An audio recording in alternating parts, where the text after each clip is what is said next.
हम लोग प्यार भरी बातें कर रहे होते, एक दूसरे से हंसी मजाक कर रहे होते, हम नबी को खुशी पहुंचाते, नबी अकरम मुझे खुशी देते।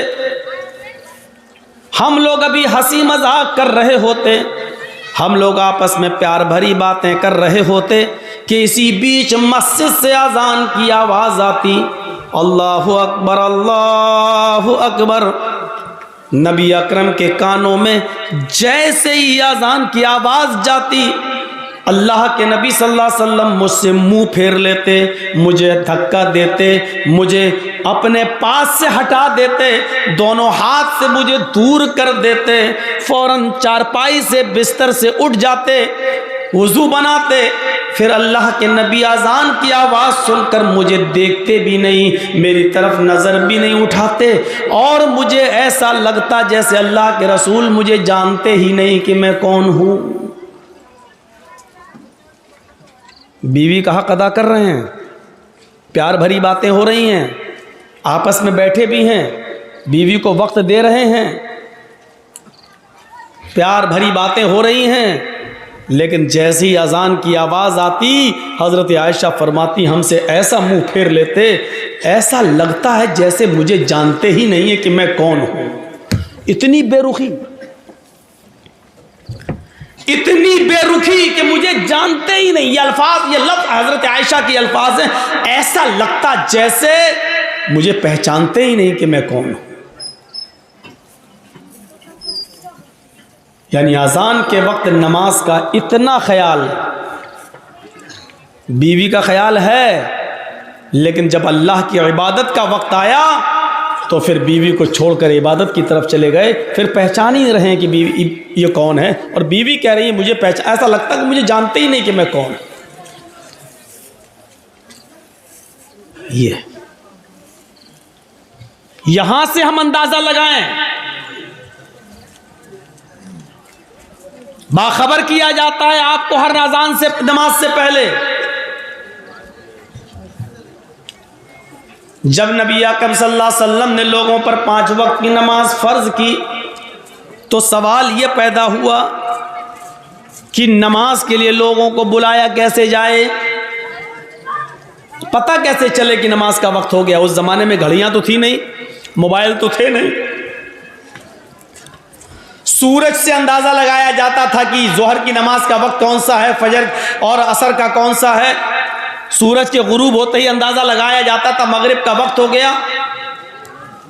आसमान पर जब लाल रंग की लालामी खत्म हो जाए तो समझा जाता था कि ईशा की नमाज का वक्त हो गया।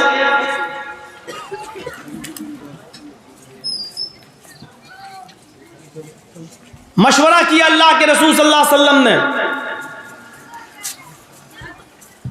कि लोगों को अजान नमाज की तरफ कैसे बुलाएं।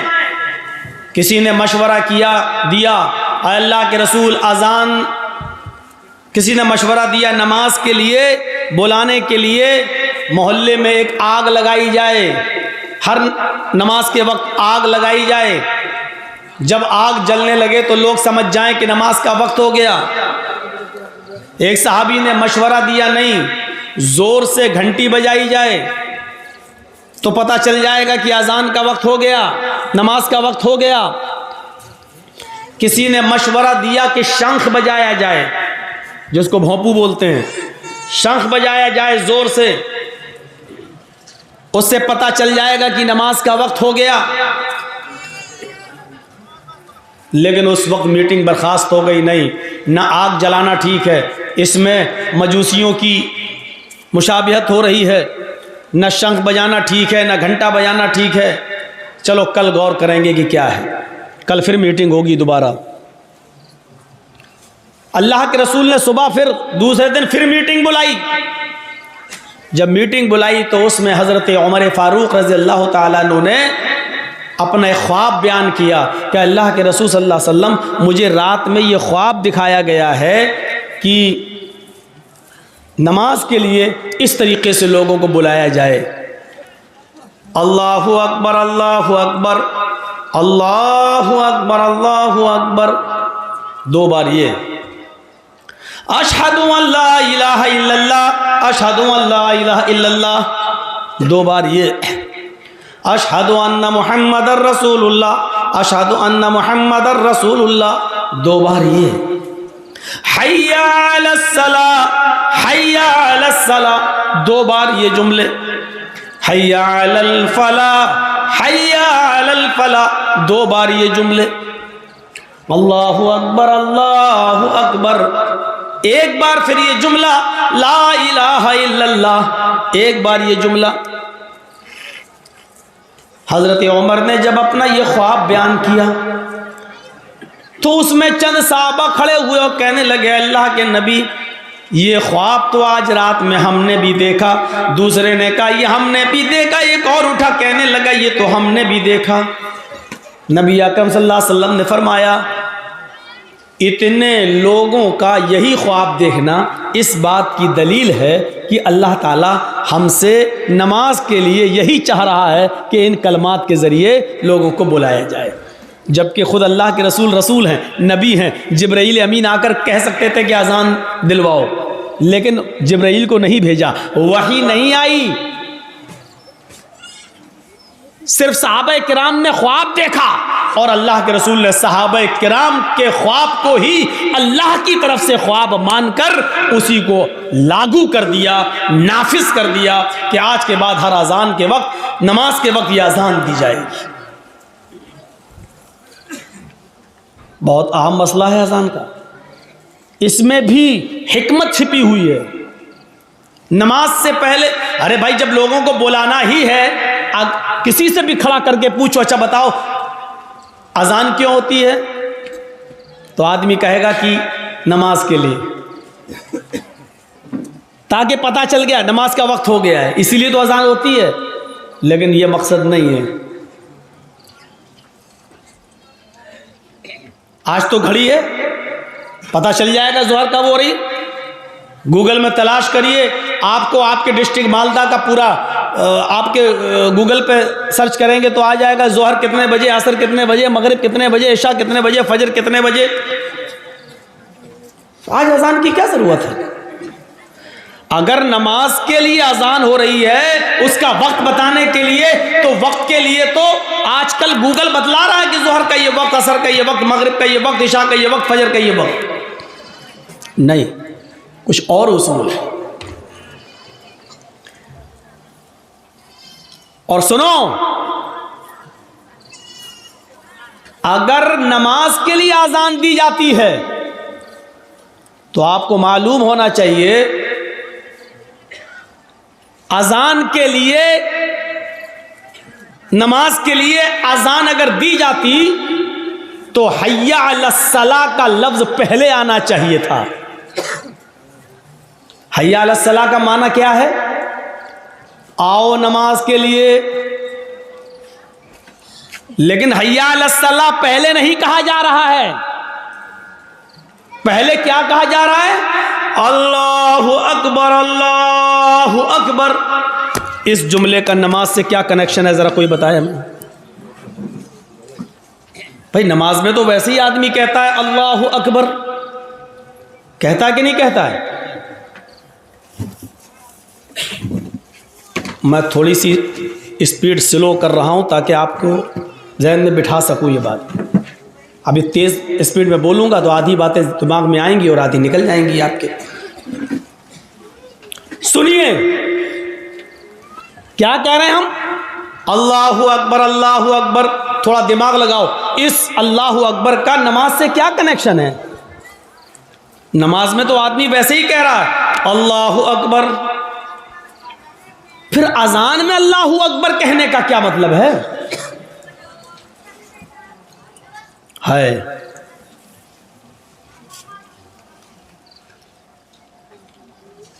अल्लाहु अकबर, अल्लाहु अकबर। कल मैंने बताया था जब मुअज्जिन कहे अल्लाहु अकबर, अल्लाहु अकबर, तो तुम भी कहो अल्लाहु अकबर, अल्लाहु अकबर। ये मुअज्जिन के साथ साथ अवाम को, पब्लिक को, रियाया को, मुसलमानों को ये जुमले इसलिए दोहराने का हुक्म दिया गया है कि जिस तरह मुअज्जिन अल्लाह को सबसे बड़ा मान रहा है, तुम भी अल्लाह को सबसे बड़ा मानो। अब अल्लाह को सबसे बड़ा मानने का मतलब क्या है? अल्लाहु अकबर, अल्लाहु अकबर। अल्लाह सबसे बड़ा है और इसको एक बार नहीं 2 बार कहा जा रहा है, अल्लाहु अकबर, अल्लाहु अकबर। अल्लाह सबसे बड़ा है, अल्लाह सबसे बड़ा है। थोड़ी देर रुकने के बाद ये जुमले फिर कहे जा रहे हैं, अल्लाहु अकबर, अल्लाहु अकबर। हाँ हाँ, गौर से सुन लो, अगर तुमने न सुना हो फिर से सुन लो। अल्लाह सबसे बड़ा है, अल्लाह सबसे बड़ा है। आए जमीन के सीने को चीर कर, जमीन की छाती को चीर कर उसमें दाना डालने वाले, धान बोने वाले, गेहूं बोने वाले, जौ बोने वाले, गन्ना बोने वाले, हल चलाने वाले, तेरे कानों में यह आवाज जा रही, अल्लाह सबसे बड़ा है। अब तू अपने दिल से फैसला कर कि अल्लाह सबसे बड़ा है या नहीं। अगर अल्लाह सबसे बड़ा है तो तू अपनी खेती करना छोड़ दे। अल्लाह को सबसे बड़ा मानता है तो तू जमीन की छाती चीर कर उसमें दाना डालना छोड़ दे। अगर तू अल्लाह को सबसे बड़ा मानता है तो तू हल चलाना छोड़ दे। अगर तू अल्लाह को सबसे बड़ा मानता है तो चाय की दुकान बंद कर दे। अगर तू अल्लाह को सबसे बड़ा मानता है तो अपने किराना मर्चेंट की दुकान को तू बंद कर दे। अगर अल्लाह को सबसे बड़ा मानता है तो आए मोबाइल की दुकानों पर बैठने वालों मोबाइल की दुकान बंद कर दो, कपड़ा बेचने वालों कपड़ा बेचना बंद कर दो, आए अपने बिजनेस करने वालों अपने बिजनेस को बंद कर दो, अपने कारोबार चलाने वालों कारोबार को बंद कर दो। अगर तुम अल्लाह को सबसे बड़ा मानते हो तो तुम अल्लाह के घर की तरफ जाओ। अल्लाह को सबसे बड़ा मानते हो तो तुम इस बात का सबूत दो कि ये सारी चीजें छोटी हैं। हम छोटे, हमारी दुकान छोटी है, हमारा कारोबार छोटा है, हमारा बिजनेस छोटा है, हमारा खेत छोटा है। अगर इस अजान के लफ्ज को अल्लाहु अकबर को सुनने के बाद भी अगर तू दुकान पे बैठा रहा, अगर तू खेत जोतता रहा, अगर तू कपड़ा बेचता रहा और मस्जिद की तरफ नहीं गया तो इसका मतलब ये है कि तूने अल्लाह को सबसे बड़ा नहीं माना। तूने अपनी दुकान को अल्लाह से बड़ा माना, तूने अपने खेत को अल्लाह से बड़ा माना, तूने अपने कारोबार को अल्लाह से बड़ा माना, तूने हल चलाने को अल्लाह से बड़ा माना, तूने किराना की दुकान को सबसे बड़ा माना, तूने अपने घर को सबसे बड़ा जाना, तूने अपने बीवी और बच्चों को अल्लाह से बड़ा जाना। अगर अल्लाह को सबसे बड़ा मानता है, इसलिए अकबर कहा, अकबर। अजान में यह भी कहा जा सकता था अल्लाहु कबीर, अल्लाह बड़ा है। कबीर के माना क्या होते हैं? बड़ा। अजीम के माना क्या होते हैं? बड़ा। यह भी कहा जा सकता था अल्लाहु अजीम, अल्लाह बड़ा है। यह भी कहा जा सकता था अल्लाहु कबीर, अल्लाह बड़ा है। लेकिन न कबीर कहा जा रहा है, न अजीम कहा जा रहा है, बल्कि अकबर कहा जा रहा है, जिसका माना होता सबसे बड़ा। अल्लाहु अकबर, इसका माना यह हुआ कि अल्लाह तुम्हारी दुकानों से, तुम्हारे मकानों से, तुम्हारे खेतों से, तुम्हारे बिजनेस से, तुम्हारे ऑफिसों से, तुम्हारी सरकारी नौकरियों से सबसे बड़ा है अल्लाह। मौलाना साहब जिस आदमी के यहाँ काम करते हैं वो हमें छुट्टी नहीं देता है। मस्जिद में नमाज़ पढ़ने के लिए हम घर पे आने के बाद फिर हम सुबह से लेकर शाम तक की नमाजें इकट्ठी पढ़ लेते हैं। सुन लो, हर वो बिजनेस, हर वो सर्विस, हर वो नौकरी इस्लाम की नज़र में और शरीयत में हराम है जो आपको आपके नमाज के वक्त में आपको नमाज पढ़ने से रोकती है। इस्लाम की नज़र में वो नौकरी हराम है, इस्लाम की दृष्टि में वो सर्विस हराम है, शरीयत की रोशनी में वो गवर्नमेंट की जॉब ही क्यों ना हो वो भी हराम है। अगर कोई सरकारी सर्विस या प्राइवेट जॉब अगर आपको आपके अव्वल वक्त में या आपको नमाज के औकात में आपको नमाज पढ़ने की इजाज़त नहीं दी जा रही है तो आपके लिए वो सर्विस हराम है, वो नौकरी हराम है, वो कारोबार हराम है जो आपको नमाज के वक्त में नमाज पढ़ने से रोक रहा है। वो कमाई भी हराम है और वो बिजनेस भी हराम है। अब मत पूछना मौलाना साहब फला जगह नौकरी करना जायज़ है कि नाजायज़, इस जुमले में सब आ गया है। हर वो बिजनेस, हर वो सर्विस, हर वो जॉब हराम है अजान के वक्त, नमाज के वक्त, जिससे आपको नमाज पढ़ने से रोका जा रहा हो या आप जिसकी वजह से नमाज नहीं पढ़ पा रहे हो, हराम है। दुकान पर ज्यादा कस्टमर आए, भीड़ लगी है, लेकिन अजान की आवाज आ रही है, तो आपको कस्टमर को छोड़ना पड़ेगा और नमाज के लिए जाना पड़ेगा। क्योंकि अकीमुस्सलाह कहा गया है, ये नहीं कहा गया नमाज पढ़ लो, नमाज कायम करो कहा। नमाज कायम करने का मतलब यह कि उसको वक्त पे पढ़ो, उसके उसूल पर पढ़ो, उसके ज़ाब्तों पर पढ़ो, नबी के तरीके पर पढ़ो, और नबी ने जो वक्त बताया उस वक्त पर पढ़ो। बाद में तो पढ़ ही लोगे, शाम को इकट्ठी भी पढ़ लोगे। नमाज पढ़ने का हुक्म नहीं दिया अल्लाह ने, नमाज को कायम करने का हुक्म दिया है। और नमाज का कायम करना यह है कि जैसी अजान हुई बंद करो दुकान और जाओ नमाज पढ़ने के लिए, चाहे 20 कस्टमर ही तुम्हारी दुकान पर क्यों ना हो। यह है नमाज का कायम करना। साहब बहुत बड़ा नुकसान हो जाएगा। फिर तो आपने कारोबार को बड़ा समझ लिया, फिर तो आपने दुकान को बड़ा समझ लिया, फिर आपने अल्लाह को बड़ा कहां समझा, फिर आपने अल्लाह को बड़ा नहीं माना। अब समझ में आ रहा है अजान क्यों दिलवाई जा रही है, नमाज के लिए अजान। अभी अभी अभी नहीं कहा गया नमाज पढ़ने आओ, अभी ये कहा गया नमाज पढ़ने बाद में आना। पहले ये फैसला करो कि तुम अल्लाह को सबसे बड़ा मानते भी हो या नहीं मानते हो। अजान के वक्त ही पता चल जाता है कि कौन अल्लाह को बड़ा मान रहा है और कौन अल्लाह को बड़ा नहीं मान रहा है।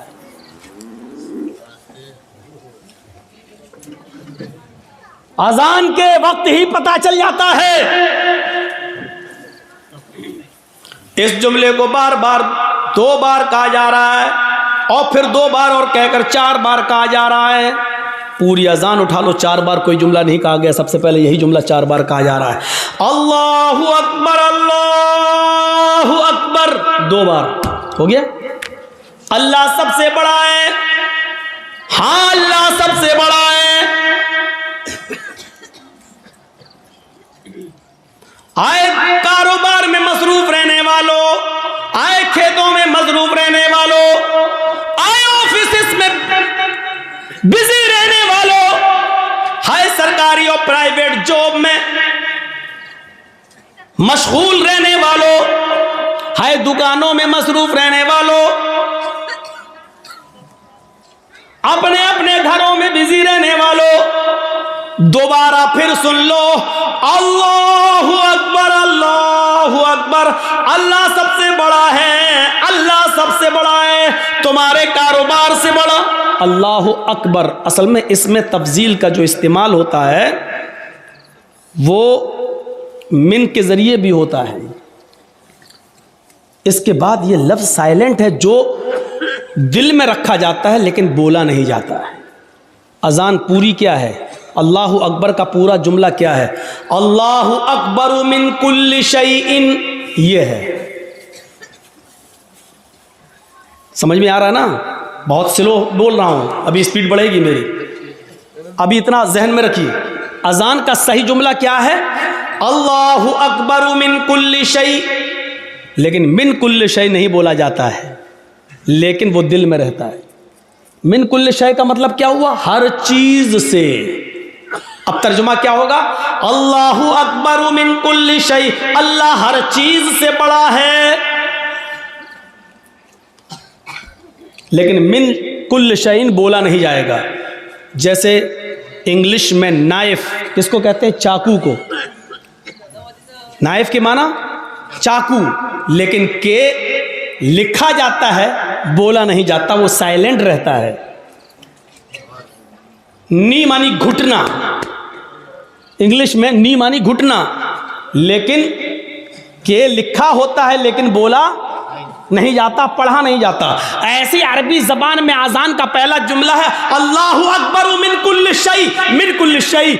न लिखा जाएगा न बोला जाएगा, लेकिन दिल में माना जाएगा कि अल्लाह सबसे बड़ा है। अल्लाहु अकबर, अल्लाहु अकबर, अल्लाह सबसे बड़ा है, अल्लाह सबसे बड़ा है, अल्लाह हर चीज से बड़ा है, अल्लाह हर चीज से बड़ा है।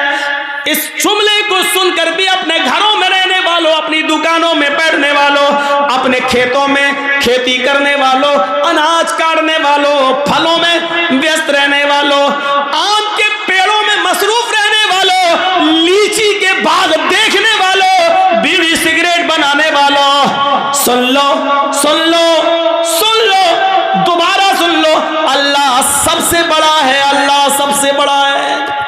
अब जिन लोगों ने इस जुमले को सबसे बड़ा, अल्लाह को सबसे बड़ा माना, उन्होंने अपनी दुकान बंद कर दी, अपना मकान बंद कर दिया, अपनी दुकान बंद कर दी, अपना ऑफिस बंद कर दिया, या चले आए किसी को बिठा के कि मैं जा रहा हूँ नमाज पढ़ने, आप बैठो, अब मैं अभी आता हूँ।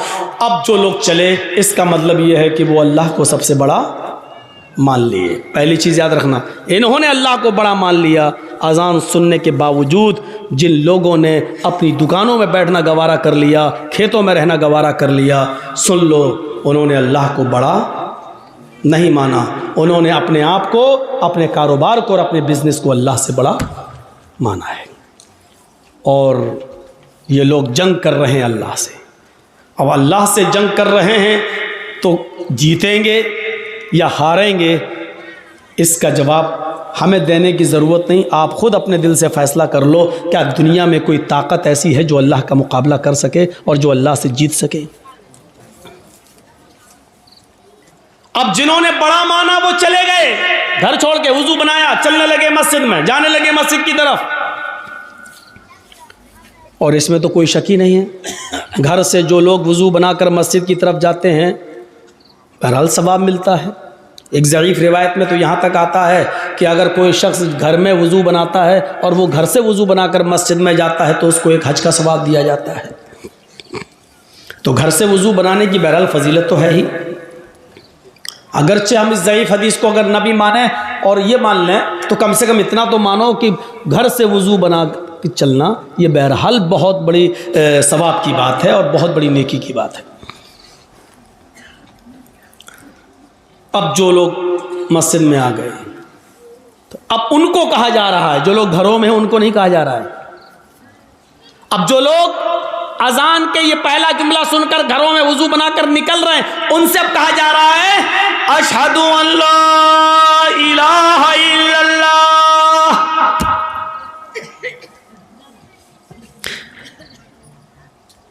मस्जिद में आने से पहले इस बात की गवाही दो, मैं गवाही देता हूं इस बात की कि अल्लाह के अलावा कोई माबूद नहीं। अशहदु अल्ला इलाहा इल्लल्लाह, मैं गवाही देता हूं इस बात की कि अल्लाह के अलावा कोई माबूद नहीं। यानी आप घर से मस्जिद की तरफ जा रहे हो नमाज पढ़ने, तो याद रखो ये नमाज तुम्हारी अल्लाह के लिए है या किसी और के लिए। अल्लाह माबूद है, उसी के लिए नमाज होनी चाहिए। अल्लाह को माबूद मानो, अल्लाह के लिए नमाज पढ़ने जा रहे हो, यानी इबादत किसके लिए? अल्लाह के लिए होनी चाहिए। अब बाप के डर से नमाज पढ़ने बहुत से लोग आते हैं, अब्बा मेरे डांटेंगे नमाज पढ़ लो। मदरसे के बच्चे, अरे नमाज पढ़ लो, अजान हो गई, नहीं तो टीचर मारेगा, वो टीचर के डर से पढ़ रहे हैं। और बहुत से लोग जुमे में सिर्फ इसलिए नमाज पढ़ने आ रहे हैं कि पूरे हफ्ते तो आए नहीं, जुमा भी नहीं पढ़ेंगे तो मोहल्ले वाले समाज के लोग कहेंगे देखो जुमे तक की नमाज नहीं पढ़ रहा है। तो जो लोग इसलिए नमाज पढ़ने आ रहे हैं वो समझ लें कि उनकी इबादत अल्लाह के लिए है ही नहीं। अगर नमाज पढ़ने आना है, मस्जिद में आना है, इबादत के लिए आना है, नमाज के लिए, तो अशहदु अल्ला इलाहा इल्लल्लाह इस बात की गवाही दो, मैं गवाही देता हूं अल्लाह के अलावा कोई माबूद नहीं है। अगर अल्लाह के लिए इबादत करने जा रहे हो तब तो ठीक है, और अगर ये इबादत अल्लाह के लिए करने नहीं जा रहे हो तो अपने घरों में रहो। अगर मोहल्ले वालों के डर से जा रहे हो तो मत जाओ, अगर उस्ताद के डर से नमाज पढ़ रहे हो तो मत पढ़ो, अगर बाप के डर से नमाज पढ़ रहे हो तो मत पढ़ो, अगर मोहल्ले और समाज के डर से नमाज पढ़ रहे हो तो मत पढ़ो। और अगर जा रहे हो तो अल्लाह को सबसे बड़ा मानकर जाओ, और इबादत भी अल्लाह के लिए करने जाओ, किसी गैर का उसमें नाम नहीं होना चाहिए, किसी गैर का उनसुर नहीं होना चाहिए। अब अगर तुम अल्लाह के लिए इबादत भी करने जा रहे हो और तुमने दिल में ठान लिया कि इबादत हम अल्लाह ही की करेंगे, किसी और की नहीं, तो अब उन लोगों से कहा जा रहा है अशहदु अन्ना मुहम्मदर रसूलुल्लाह, कहो मैं गवाही देता हूं इस बात की कि मोहम्मद सल्लल्लाहु अलैहि वसल्लम अल्लाह के रसूल हैं। यानी नमाज नबी के तरीके पर पढ़ना पड़ेगी, अपने मनमानी तरीके पर नमाज नहीं पढ़नी पड़ी। नहीं, अगर मनमाने तरीके पर नमाज पढ़ना है तो मत आओ। अब अल्लाह की इबादत करने जा रहे हो तो रसूल के तरीके पर नमाज पढ़ना पड़ेगी। जोहर में कितनी नमाज? जितनी नबी ने बताई। असर में कितनी? जितनी नबी ने बताई। मगरिब में कितनी? जितनी नबी ने बताई। तरावी कितनी पढ़ें? 20 या 8? न तेरी 8 न मेरी 20, जितनी जनाब मोहम्मद रसूलुल्लाह सल्लल्लाहु अलैहि वसल्लम ने बताई। मेरे भाइयों, ये नमाज पढ़ने जा तो रहे हो, लेकिन ये अकीदा दिल में रखो कि हम रसूलुल्लाह के तरीके पर नमाज पढ़ेंगे। नमाज से पहले वुजू, वुजू से पहले पाकी, आप खुद पाक हो पहले, और फिर छोटी नापाकी क्या है? वुजू। वुजू बनाकर छोटी नापाकी को दूर कर दो, उसके बाद जाइए आप नमाज पढ़ने के लिए। और ये इबादत कैसे करेंगे? जब आप वुजू बनाकर घर से मस्जिद की तरफ निकलेंगे तो अल्लाह ताला हर एक कदम पर तुम्हें एक नेकी देगा। हर कदम पर एक नेकी और एक गुनाह माफ भी होगा। जैसे एक कदम बढ़ाया एक नेकी मिली और एक गुनाह माफ, दूसरा कदम बढ़ाया एक नेकी मिली और एक गुनाह माफ, तीसरा कदम बढ़ाया एक नेकी मिली और फिर एक गुनाह माफ, चौथा कदम बढ़ाया एक नेकी मिली और एक गुनाह माफ। हजरत ज़ैद इब्ने साबित रजी अल्लाह ताला अन्हु जब मस्जिद से जब घर से मस्जिद की तरफ नमाज पढ़ने जाते थे, उनका घर मस्जिद के करीब था, लेकिन फिर भी वो छोटे छोटे कदम रखते थे। लोगों ने पूछा, इतने नज़दीक मस्जिद है और तुम जल्दी नहीं आते हो, छोटे छोटे कदम रखते हो?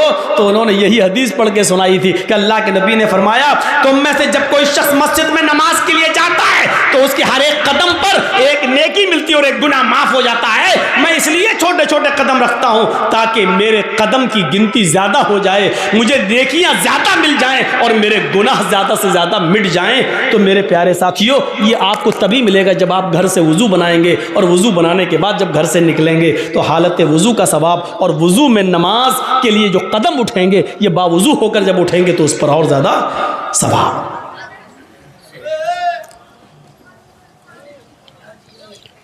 तो अल्लाह को पहले सबसे बड़ा मानो। जिन्होंने अल्लाह को सबसे बड़ा मानकर अपना कारोबार, अपना बिजनेस बंद कर दिया, वो मस्जिद की तरफ जाएं। मस्जिद की तरफ जाने वालों, अगर अल्लाह के लिए इबादत करने जा रहे हो तो ठीक, वरना मत जाओ। और अल्लाह के लिए इबादत करने जाने वालों, अगर यह इबादत जनाब मोहम्मद रसूलुल्लाह के तरीके पर करना है तो ठीक। अब ये 3 चीजें बताने के बाद अब कहा जा रहा है, सुनो, ये 3 चीजें, अल्लाह को सबसे बड़ा मान लिया और इबादत अल्लाह के लिए करने जा रहे हैं, और यह इबादत नबी के तरीके पर करने का इरादा है। नबी के तरीके पर, नबी ने जैसे बताया है। शाबाश बेटा, ले लो, हम बैठ गए, लो।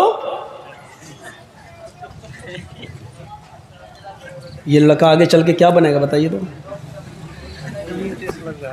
अरे कुछ नहीं, उसके घर वालों ने भेजा, फोटो लेके आओ। इतना आप जिस स्कूल में पढ़ रहे हैं ना, उसका मैं हेडमास्टर रह चुका हूँ।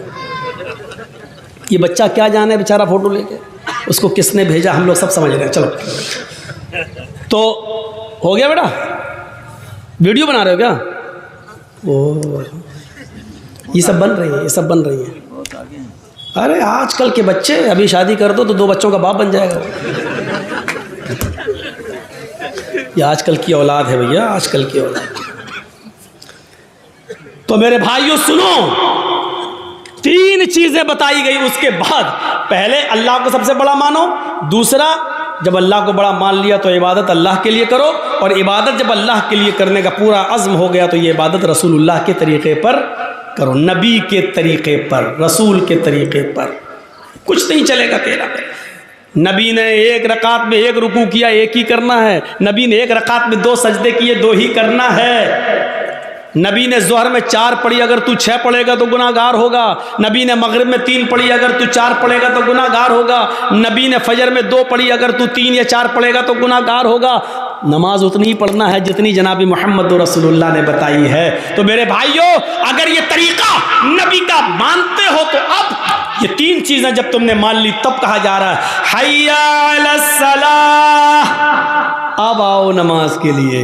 देखा, नमाज के लिए कब बुलाया जा रहा है? पहले ये 3 बातें जब बता दी गई और आपके दिमाग में डाल दी गई। ईमानदारी के साथ बताइए, अजान का ये फलसफा और ये मकसद आज से पहले आपने किससे सुना था?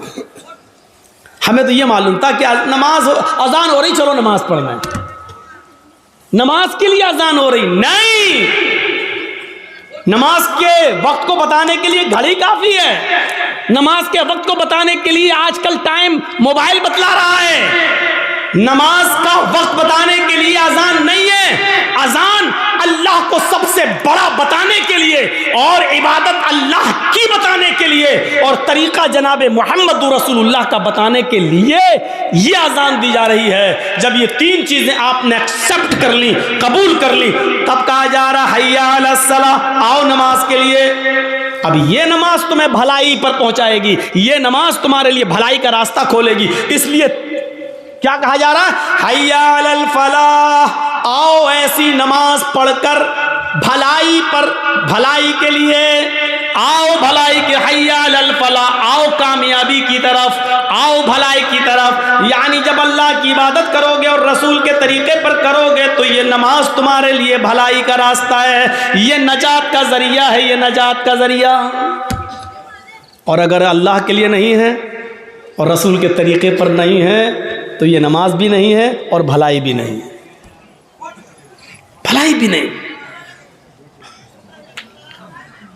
इसके बाद फिर लास्ट में फिर कहा जा रहा है, आए लोगों एक बार फिर सुन लो, अब तक अगर अपने घरों में बैठे हुए हो तो एक बार फिर सुन लो, अल्लाहु अकबर, अल्लाहु अकबर, अल्लाह सबसे बड़ा है, सबसे बड़ा है, ला इलाहा इल्लल्लाह, उसके अलावा कोई इबादत के लायक नहीं। आखिर में ये जुमला कहकर फिर दिमाग में भर दिया कि फिर सोच लो, अब भी घर में रहना है, अब भी दुकान पे बैठना है, अब भी बिजनेस करना है, अब भी सर्विस करना है, अब भी ऑफिस में रहना है। लास्ट में फिर सुन लो कि अल्लाह सबसे बड़ा है। अगर ऑफिस का मालिक निकाल देगा, निकाल दे, क्योंकि रोजी वो नहीं देता, रोजी देने वाला अल्लाह है। अच्छा ठीक है, ऑफिस में बैठे हो, उससे रोजी रोटी चल रही है, प्राइवेट जॉब है, अचानक आग लग गई, आपके दोनों हाथ जल गए, अब क्या करोगे बताइए आप? अब क्या करोगे? अचानक बिल्डिंग टूट गई, गिर गई, दीवार गिर गई, यहां फिसल गए, हमारे दोनों पैर टूट गए, अब क्या करोगे? आप तो ऑफिस को सबसे बड़ा समझे थे ना, इसलिए तो नमाज पढ़ने नहीं आए थे, अब क्या करोगे? सेहत का कबला मर्जिक, अपनी तंदुरुस्ती को, अपनी जवानी को, अपनी बीमारी से पहले गनीमत जान ले और अल्लाह की इबादत कर ले। तसव्वुर करो, अजान का मकसद ये है, इसलिए होती है ये अजान, इसलिए दी जाती है ये अजान, ताकि अल्लाह का सबसे बड़ा होने का तसव्वुर हमारे दिमाग में रहे और अल्लाह की इबादत करने का तसव्वुर हमारे दिमाग में रहे और इबादत जनाब मोहम्मद रसूलुल्लाह सल्लल्लाहु अलैहि वसल्लम के तरीके पर करने का तसव्वुर हमारे दिमाग में रहे। दुनिया में बहुत से नबी आए, सुनिए, और हर नबी पर नमाज फर्ज थी, हर नबी पर नमाज फर्ज थी। हजरत इब्राहिम अलैहिस्सलातु वस्सलाम ये कहा करते थे, इन्ना सलाती व नुसुकी व महयाया व ममाती लिल्लाहि रब्बिल आलमीन, मेरी नमाज, मेरी कुर्बानी, मेरी जिंदगी और मेरी मौत अल्लाह के लिए है।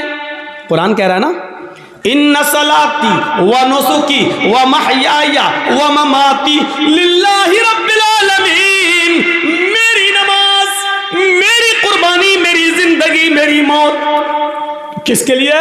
अल्लाह के लिए। इसका मतलब यह है कि इब्राहिम अलैहिस्सलाम पर भी नमाज फर्ज थी।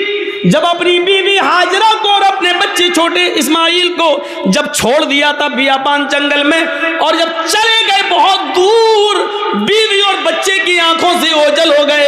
तो इब्राहिम अलैहिस्सलाम ने जो दुआ की थी, वो दुआ को देखो कुरान रिकॉर्ड करता है, और रब्बी इन्नी अस्कन्तु मिन ज़ुर्रियती बिवादिन गैरि ज़ी ज़रा इंद बैतिकल मुहर्रम लियुकीमुस सलाह। इलाहुल आलमीन, अल्लाह रब्बुल आलमीन, हमने अपनी बीवी को, हमने अपने बच्चे को एक बियाबान जंगल में तेरे हवाले छोड़ दिया है। उस जंगल में कोई नहीं है, इंसानी आबादी नहीं है, उस जंगल में कोई रहता नहीं है, कोई बंदा नहीं है। बिवादिन गैरि ज़ी ज़रा, बेआबू गैरआबादी है, वहां दरख्त भी पैदा नहीं होते, वहां बियाबान जंगली जंगल है, वहां से कोई काफिला भी नहीं आता है। थोड़े बहुत दरख्त जो दिख रहे हैं, उन पर परिंदों के घोंसले भी नहीं है, एक चिड़िया का भी पता नहीं है।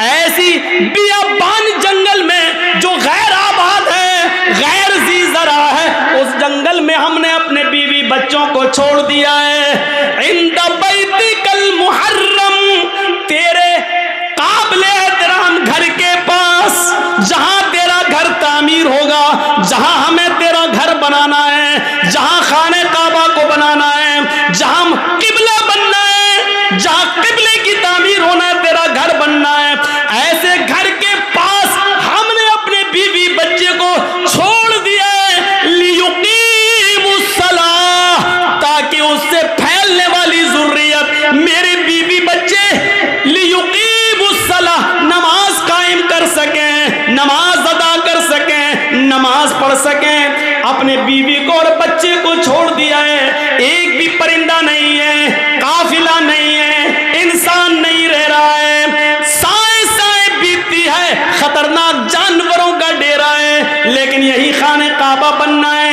यही अल्लाह का घर बनना है, इसी खाने काबा का तवाफ आगे चल के होना है, और सारी दुनिया इसी की तरफ आगे चल कर रुख करके नमाज पढ़ने वाली है। हमें इसी जगह पर अपने बीवी बच्चों को छोड़ दिया है, ताकि मेरी बीवी से, मेरे बच्चों से जो नस्ल फैले, जो तादाद बढ़े, जो संख्या बढ़े, जो आबादी बढ़े, लियुकीमुस सलाह, वो तेरी लिए नमाज पढ़ सकें, वो नमाज कायम करें, वो नमाज पढ़ने वाले हों। इब्राहिम अलैहिस्सलाम ये दुआ कर रहे हैं, हमने अपने बीवी और बच्चों को ऐसी जगह छोड़ा है जो बिल्कुल बियाबान है, लेकिन हमने वहां इसलिए छोड़ा है, वहां तेरा घर है इसलिए छोड़ा, ताकि वो नमाज अदा करें, नमाज पढ़ें। कुरान की आयत से हमें पता चलना चाहिए कि नमाज की अहमियत क्या है। यही नमाज है। हजरत मूसा अलैहिस्सलाम को अल्लाह ने हुक्म दिया था, व अक़िमिस्सलात लिज़िक्री, आए मूसा तुम मेरी याद के लिए, मुझे याद करने के लिए नमाज कायम करो। पता चला कि ये नमाज मूसा अलैहिस्सलाम पर भी फर्ज थी, इब्राहिम पर भी फर्ज थी, नूह अलैहिस्सलाम पर भी फर्ज थी। ये नमाज लुकमान अलैहिस्सलाम पर भी फर्ज थी, और लुकमान अलैहिस्सलाम तो अपने बेटे से कह रहे हैं, कुरान कहता है या बुनैया अक़िमिस्सलाह, आए मेरे बेटे नमाज कायम कर। ये नमाज लुकमान और उसके बेटे पर भी फर्ज थी। रहा नबी अकरम का मसला, तो अल्लाह के नबी का मसला तो मैंने अभी बयान कर दिया। अम्मा आयशा कहती हैं अज़ान की आवाज सुनकर मुझे हटा देते, मुझसे दूर हो जाते, ऐसा लगता जैसे मुझे जानते ही नहीं है, ऐसा लगता जैसे मुझे पहचानते ही नहीं है, कभी हमें देखा ही नहीं है, ऐसा महसूस होता है जैसे ये हमें पहचान ही नहीं रहे हैं। ये नमाज का हाल जिसको आज हमने बहुत हल्के में ले लिया है, मर्जी आई पढ़ रहे हैं। अगर नमाज के बारे में सही जानकारी मिल जाए तो उससे आप अंदाजा लगा सकते हैं कि बेनमाजी की मुआशरे में क्या हैसियत है। बेनमाजी के घर खाना खाना जायज नहीं है। शादी में शिरकत करना जायज नहीं है। अगर किसी लड़की की शादी किसी बेनमाजी से हो जाए तो उस लड़की का बेनमाजी पति के साथ रहना जायज नहीं है। समझाए, मानता है तो ठीक है, नहीं मानता तो अलग हो जाए। सवाल यह है कि वो तलाक ना दे तो तलाक देने की जरूरत ही नहीं है, क्योंकि बेनमाजी मुसलमान ही नहीं है। और जब मुसलमान नहीं है तो किसी काफिर के निकाह में रहने की जरूरत भी नहीं है। ये निकाह ऑटोमेटिकली फिस्क, अपने आप खत्म। बेनमाजी के हाथ का खाना जायज नहीं है, बेनमाजी के हाथ का पानी जायज नहीं है।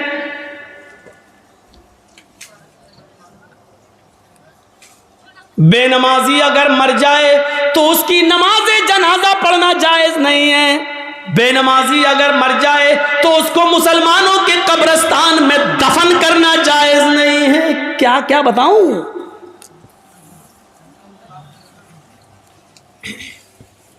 लेकिन सब चल रहा है।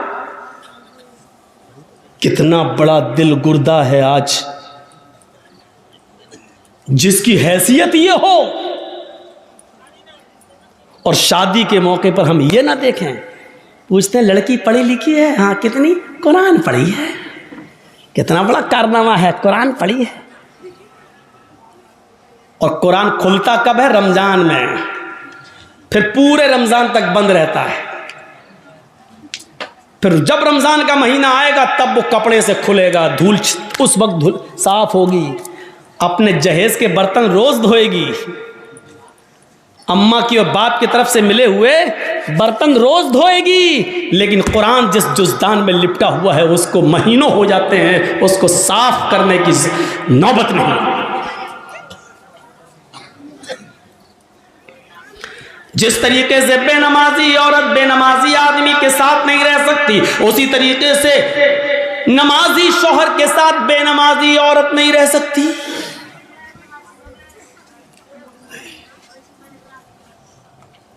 देख रहे हैं आप, इन नबियों पर भी नमाज फर्ज थी। यह अलग बात है कि किसी नबी के ऊपर 2 रकात फर्ज थी, किसी नबी के ऊपर 4 रकात फर्ज थी, किसी नबी के ऊपर 3 रकात फर्ज थी, किसी के ऊपर 2 टाइम की थी, किसी के ऊपर 3 टाइम की थी, सुबह दोपहर शाम, और किसी के ऊपर 5 टाइम की थी, किसी के ऊपर 4 वक्त की भी नमाज फर्ज थी। लेकिन अल्लाह के नबी जनाब मोहम्मद रसूलुल्लाह सल्लल्लाहु अलैहि वसल्लम जब नबी बनाकर भेजे गए तो आपने ये नमाज 5 वक्त की फर्ज की, क्योंकि अल्लाह ताला ने 50 से 5 वक्त की कर दी। और जब 5 वक्त की फर्ज कर दी गई तो नमाज का उसूल ये बनाया कि फजर में 2 रकात रख दी, जोहर में 4 रकात रख दी, असर में 4 रकात रख दी, मगरिब में 3 रख दी और इशा में 4 रख दी। क्योंकि किसी नबी के ऊपर 2 थी, किसी के ऊपर 3 थी और किसी के ऊपर 4 थी। 2 से कम नहीं थी और 4 से ज्यादा किसी के ऊपर फर्ज नहीं थी। इसलिए अल्लाह के नबी ने 2 भी रखी, 3 भी रखी और 4 भी रखी, ताकि लोगों को इस बात का इल्म हो जाए कि मैं किसी नबी के खिलाफ नहीं हूं। मैंने फजर में 2 रकात नमाज फर्ज की है ताकि उन नबियों की भी इक्तिदा हो जाए जो 2 रकात जो पढ़ा करते थे।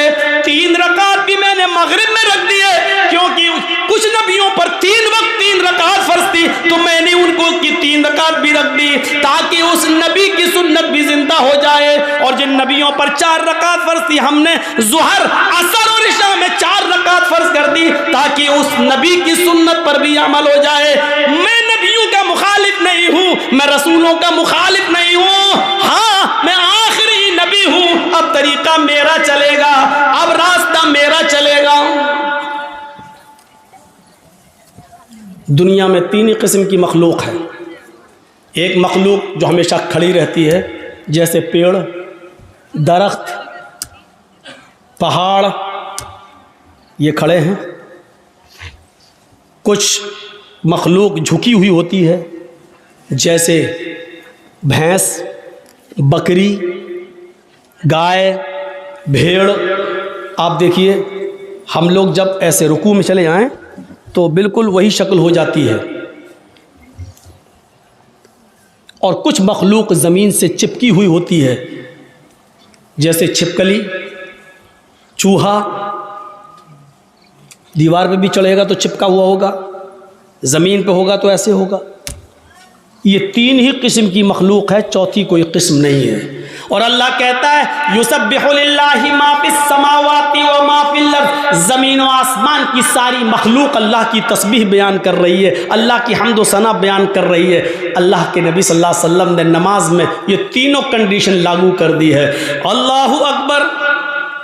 आय अल्लाह, ये पहाड़ भी तेरी हम्द व सना बयान करते हैं, ये दरख्तों के पत्ते भी हम्द व सना बयान करते हैं। अगर तुझे खड़े होकर की जाने वाली इबादत ज़्यादा पसंद है दरख्तों की, पहाड़ों की, तो देख मैं खड़ा हूँ।